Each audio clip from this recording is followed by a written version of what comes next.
essayer de prendre des meilleures décisions financières quand la vie est chère. Francis Gosselin. C'est facile de succomber à la tentation. On a une opportunité d'agir différemment. Vous pouvez agir. Vous êtes libres, chers amis.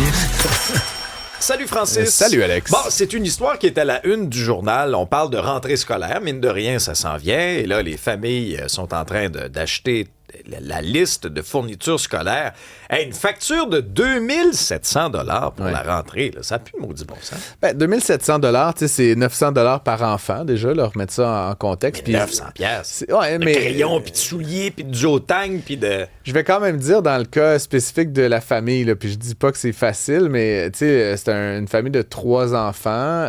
Les enfants sont au sport-études. Donc déjà, il y a, dans le 2700, là, il y a, je pense qu'on peut comprendre 600 quelques dollars par enfant inscrit. Il y en a 2 dans ces programmes-là. Ça fait déjà presque la moitié du montant là, pour quelque chose qui est facultatif. Là. Je veux dire, faut inscrire ses enfants dans des cours et des programmes et tout, mais tu sais, donc il y a ça. Puis tu sais, je regardais un peu la photo, là, puis je veux pas faire mon... je sais pas si tu as suivi un peu l'affaire du burrito aux États-Unis, là, où tu sais, il y a quelques années, chez nous, il y avait les toasts aux avocats, là, tu sais, mais je veux pas critiquer les choix des gens, mais tu sais, je vois sur cette photo-là des sacs Under Armour, de marque, etc. Tu sais, c'est sûr que si on regarde pas à la dépense, Alex, ça peut coûter 5000 $ la rentrée aussi, là, tu sais, facultativement, peut-être que de faire un peu plus attention à ce qu'on achète.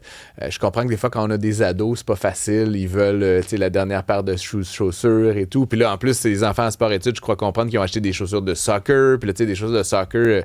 Mon petit garçon de 4 ans, là, il est inscrit au soccer. À 4 ans, ça coûte déjà presque 100 $ hein, des chaussures avec des clips là, en dessous.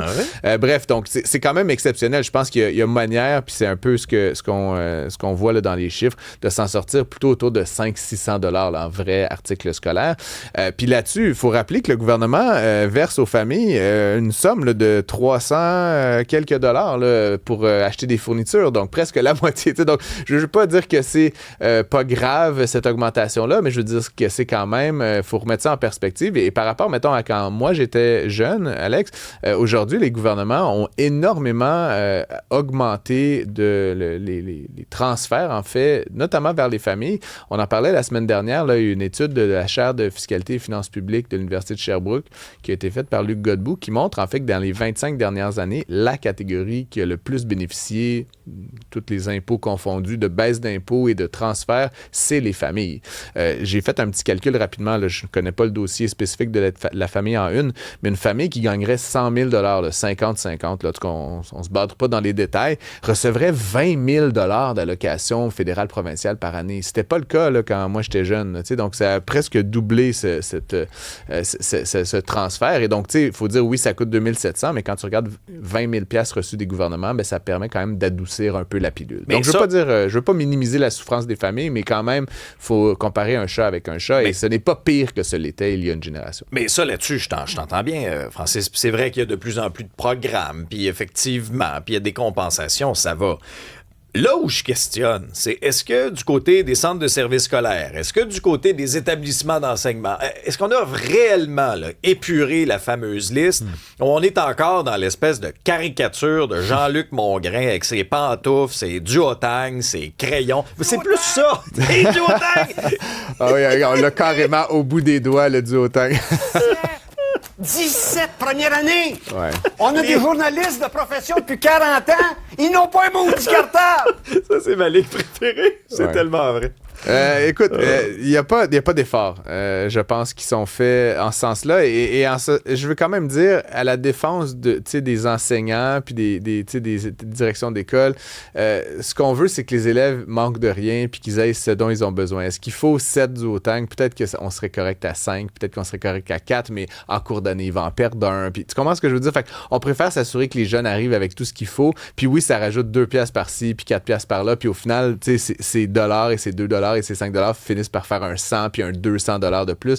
Mais tu sais, faut pas non plus s'imaginer au pays des licornes qu'il y a un jour où on va avoir la liste scolaire puis elle va coûter 32 $. Ça va toujours coûter 200-300 $. C'est ça. Mais entre toi et moi, entre 300 et 700, il y a peut-être manière de récupérer le matériel de l'année passée. Puis là, on va me dire, c'est pas facile, on écrit dedans. Mais tu comprends ce que je veux dire? Il faut faire des choix. Je trouvais juste ça drôle, puis je veux pas du tout critiquer. C'est juste la photo, moi, puis je suis abonné au journal, je reçois ça tout le matin, je lis ça, puis Puis tu sais, je vois sur la photo, c'est quand même, comme je te dis, le sac à dos Under Armour, les souliers de soccer, tu sais, dernier cri et tout. L'économiste en moi, déjà, T'as calculé, là. avant même d'avoir lu l'article, j'étais comme, wow, looks expensive. Donc, il y a peut-être manière de couper la part en deux, de faire notre part. Donc, oui, il faut attendre à ce que les centres de services scolaires fassent leur bout puis fassent leur effort, mais je pense qu'on a aussi une part de responsabilité. Puis les enfants ont, comme je l'ai dit, une part de responsabilité parce que ils sont entourés de jeunes qui ont, oui, le dernier sac, puis oui, les dernières chaussures. Puis c'est sûr que tu leur achètes des chaussures usagées ou des chaussures trop petites, là, ben là, ils vont avoir peut-être dans leur cercle d'amis. Tu vois ce que je veux dire. Fait que, bref, je voulais quand même couper la poire en deux, mettons, par rapport à cette thématique-là. Il y a, vous savez, cette action collective contre l'industrie du tabac, là, on sait, là, il y a beaucoup, beaucoup d'argent en jeu. Mais dans le journal ce matin, on apprend qu'il y a des victimes du tabac qui ne sont pas capables d'obtenir des preuves qui sont demandées pour obtenir la compensation. Il y en a même qui disent, on veut nous emmerder. Oui, ben c'est un peu plate. Puis, tu sais, là, j'aurais envie vraiment de jeter le blâme sur à peu près tout le monde. Tu sais, il y a cette entente qui a été convenue. Il y a plusieurs milliards de dollars qui peuvent être remis aux familles qui ont été victimes là, des conséquences du tabagisme. Sauf que, ben, évidemment, la compagnie, son objectif, c'est de payer le moins possible. Fait que ça, eux, on les comprend. Mais ensuite, tu sais, les avocats, je sais pas comment ils ont procédé, mais on dirait que, tu sais, dans la négociation, à un moment donné, quand tu dis, OK, quelles seront les clauses, les critères pour se qualifier, c'est une négociation. Évidemment, le juge va éventuellement approuver ça. Mais c'est sûr que si tu transformes ça en une espèce de parcours à obstacles impossible, tu sais, rappelle-toi le cartel du pain, là. Tu mettais ton nom, ton email, puis tu avais 25$. C'était une petite somme, tu me diras. Oui, mais... Là, on parle quand même de milliers, voire plusieurs milliers de dollars. Donc, les exigences sont plus élevées, mais tellement élevé qu'il y a carrément des gens, puis c'est dans le journal ce matin, qui disent, bon, on a baissé les bras, on a décidé que le jeu n'en valait pas la chandelle. Puis tu sais, on parle de milliers, dizaines de milliers de dollars. Tu sais, quand tu es rendu à baisser les bras pour 10 000$, c'est vraiment que c'est décourageant. Puis là où l'autre partie du blâme, je pense, doit être attribuée, c'est qu'on s'est basé sur cette idée qu'on allait fournir des preuves. Puis ces preuves-là, ils doivent être fournies par notre merveilleux système de santé qui est, on le sait, pas toujours à la fine pointe de la technologie, de l'avant-garde et du service client. Donc là, c'est des gens qui se battent d'un côté pour avoir leur dû auprès de la compagnie via le truchement judiciaire, puis de l'autre, ils se battent contre le système de santé pour avoir droit à leurs preuves, etc. Donc, puis c'est souvent des gens malades ou des héritiers de gens qui sont décédés de ça. Je veux dire, tu es déjà dans une position de vulnérabilité, puis en plus, on te demande de faire les 12 travaux d'Astérix. Honnêtement, je t'avoue, pas impressionné ce matin. Je ne sais pas s'il peut y avoir une intervention a posteriori de l'entente. C'est souvent très difficile à réouvrir des affaires comme celle-là. Mais ce qui risque de se passer, c'est que les compagnies vont s'en tirer à bon prix, en fait. Puis ça, c'est un peu plate parce qu'ils ont carrément tué des gens avec le tabagisme.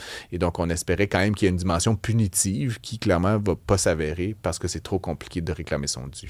Merci beaucoup, Francis. On t'écoute cet après-midi. Sans faute.